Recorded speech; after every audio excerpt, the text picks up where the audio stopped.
Thank you. I will now ask Jacqueline Purefoy Brinkley, co-chair of the First Suburbs Project, to introduce Jane Vincent, HUD's Region 3 Administrator.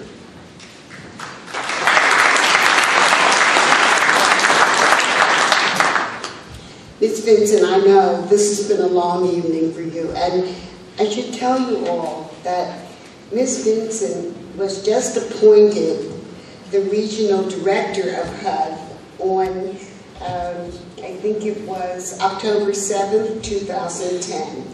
And I think we've behaved as if you're the fairy godmother who's arrived and we expect you to solve our problems for us. But we know that you're very anxious to work with us, and so I'm not going to go through a long introduction. I will tell you that Ms. Vincent has quite a lot of responsibility, and we think quite a lot of power. And she is HUD's Regional 3 Director over Delaware, Maryland, Pennsylvania, Virginia, West Virginia, and Washington, D.C. That's a lot of territory. And we're very happy to have you here with us tonight to tell us what you're going to do in your role to help us move our agenda forward. Ms. Jane Vincent.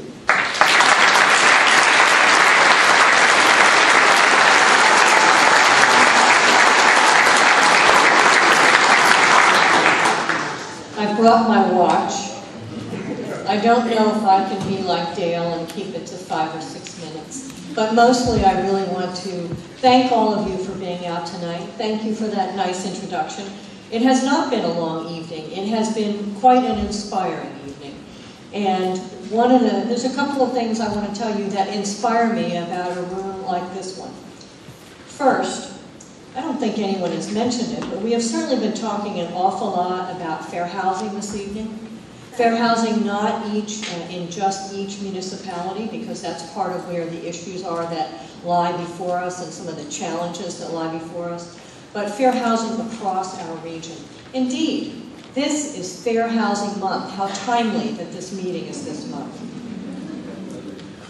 HUD's motto for this year's Fair Housing campaign is Live Free.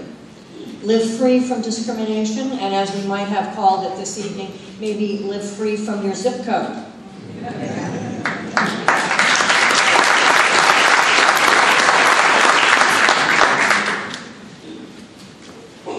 I have been in the housing and community development business for over 30 years at this point, and have been to many meetings like this, but I will tell you I am really gratified to see all of you in this room.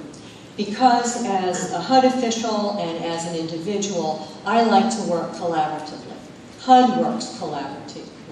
For those of you who may think that HUD works on its own and federal housing policy stands on its own, indeed, we work with all of you. We work with housing authorities. We work with municipal governments, county governments, state governments. We work with private developers, private for-profit developers, and private non-profit developers. It takes all of these partners to undertake development work, redevelopment work, to support the needs of our poorest in terms of whether they're in housing or, as we are now working with some of our other federal partners, in education or labor or EPA. In that collaborative vein, HUD counts on housing authorities to do their business well, to manage their properties well, to take a look at what the federal regulations are, and to develop a housing affordability program and manage a housing affordability program that works in their community. We count on our partners in cities, municipalities, counties to look at the needs in their community and develop a plan that is best for the folks in the local areas.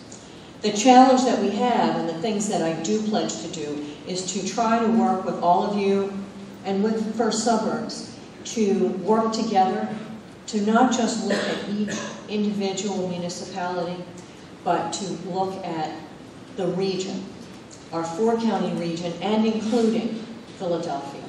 We need to work and look as a region so that we can develop a program that is living free from discrimination and has housing opportunities throughout our region and not just in some of the pockets that we've talked about this evening.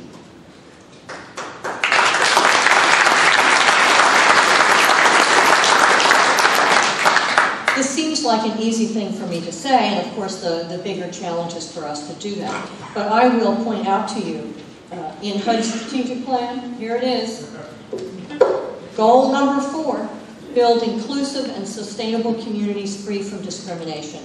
It's right here, in this case, blue and white, and our HUD Secretary, Sean Donovan, has made it very clear that this is part of our mission and that we are to be undertaking projects and activities in our local communities to actually implement goal number 4. So HUD is willing to put its efforts both inside and outside of HUD to helping this 4-county suburban Philadelphia area become a model of diversity, mobility, and fair housing.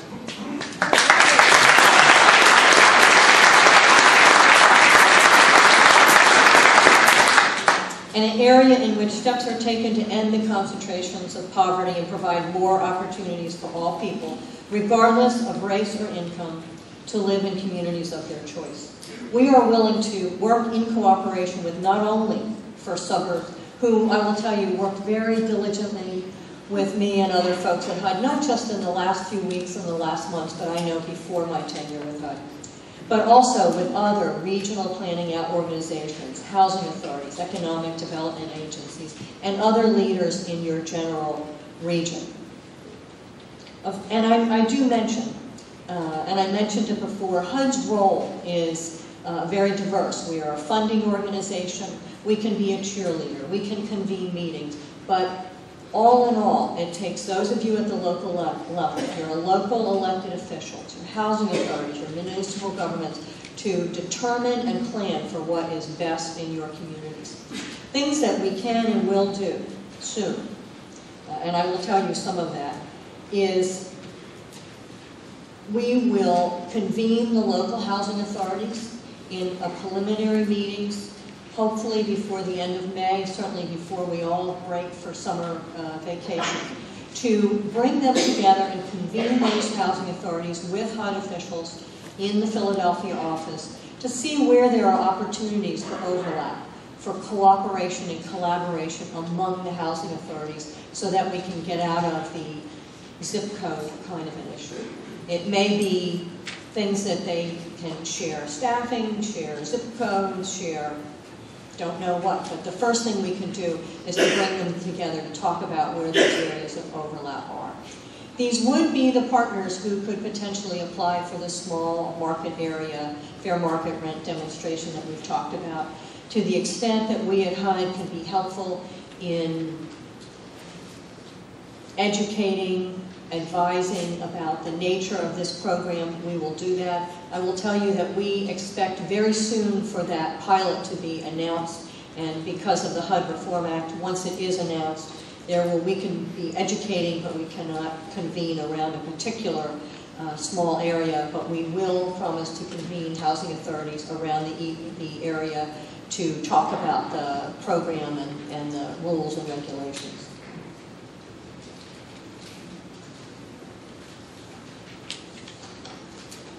Another comment, and it was mentioned earlier, and in fact, I think really came up as an idea as we were discussing how to discuss these issues with you all here this evening, and that is the recognition that entitlement areas, these are counties in your area, prepare consolidated plans for HUD. These are reviews of issues and areas of poverty, demographic information, identification of housing and community development and revitalization needs in your area, and then the municipal governments, the county governments are required to then say, okay, here are the problems, what are the solutions? There's a companion part called the analysis of impediments, which you have heard about here this evening. This is really the analysis of impediments, gets down to the fair housing issues that we are talking about. We at HUD will convene a meeting with the entitlement communities to talk about, again, ways these entitlement communities can work together collaboratively. Perhaps we could have a regional analysis of impediments. It's been done in other communities, but it would help if we could do that, break down the government municipal boundaries that really prevent some of the collaboration and region-wide analysis that we're talking about. And again, we will be doing that in just the next month. It's the perfect opportunity to bring fair housing to bear.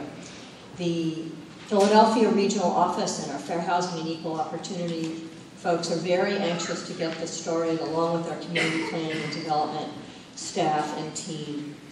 And they are also really looking to continue to monitor the analysis of impediments and the actual projects and programs that are identified to address the impediments. One thing I would mention on the side, and we've mentioned Secretary Donovan, and for those of you who have met him or have heard him speak, know he is truly committed to the things of what we have been talking about. He's committed to sustainable communities. We've had Mr. Rusk mention that he recognized the role that zip code plays in the success of our young people and the future of our country. One of the things he has invited, and is out in the Federal Register right now, he has invited comments from the general public, from our stakeholders, from those of you in this room, from housing authorities, municipal government, to take a look at rules. We have a stop, but I've got 2 more minutes here. Thank you.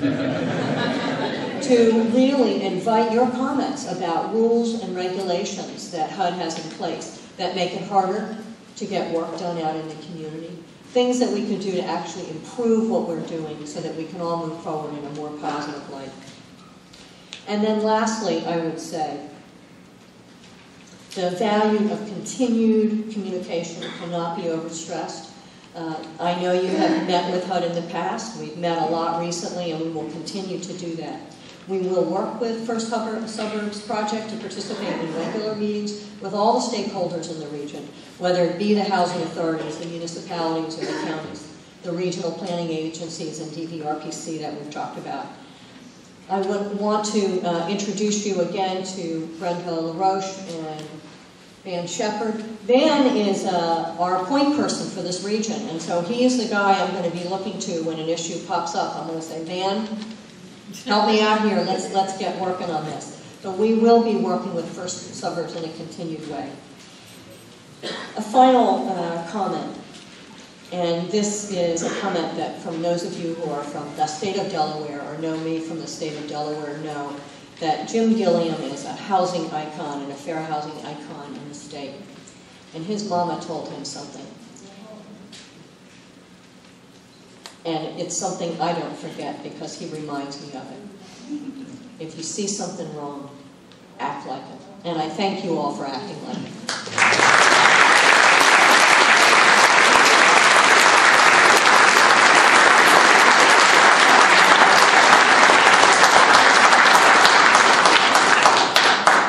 Thank you, Ms. Vincent. We really see something wrong, and we are going to act to change it. Ms. Vincent and her office and her agency can't solve our problems. They can help us, they can work with us, but we can solve our problems. We have no allegiance to any particular political party or any particular candidate. We're Democrats and Republicans. We will support those elected officials who support our agenda. That's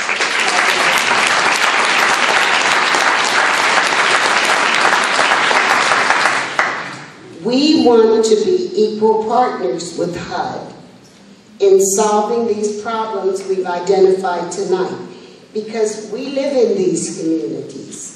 These are our communities.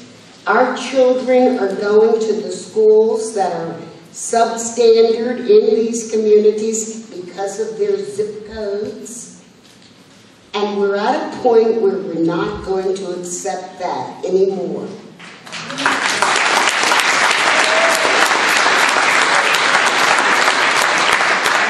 We really appreciate your commitment, Ms. Vincent, we really do. And we know you have a very difficult job to do.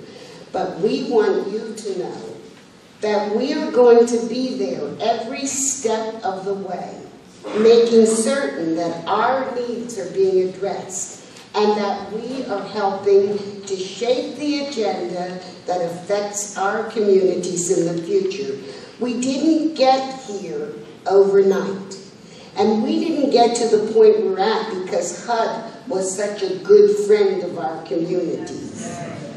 We got here because of HUD's policies, and we are not going to tolerate those policies any longer. This is a new day. In this area, in southeastern Pennsylvania, across Pennsylvania, and believe it or not, even across America, in our Building One America campaign. We are organizing to exercise our rights and our power. And southeastern Pennsylvania is one of the most powerful political communities in the United States of America.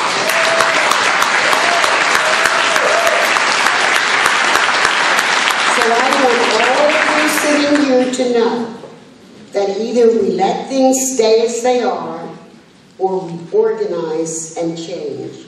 And if you are part of an organization that is not a member organization of First Suburbs, go home, get on the phone tomorrow and call and activate your membership with First Suburbs. And if you want to be a really strong agent for change, a well-trained organizer, plan to attend one of our trainings. Some of them are a week long. We may have some that are a few hours, some that are just one day. But in order to be strategic, effective, and powerful, you have to know what you're doing. And that's what we're all about. We're not going up and screaming anymore at people's doors and that kind of thing. We are organizing to get what we want. And so I'm asking you, when you leave here tonight, if you're not a member of First Suburbs, join tomorrow. And thank you so much for coming tonight.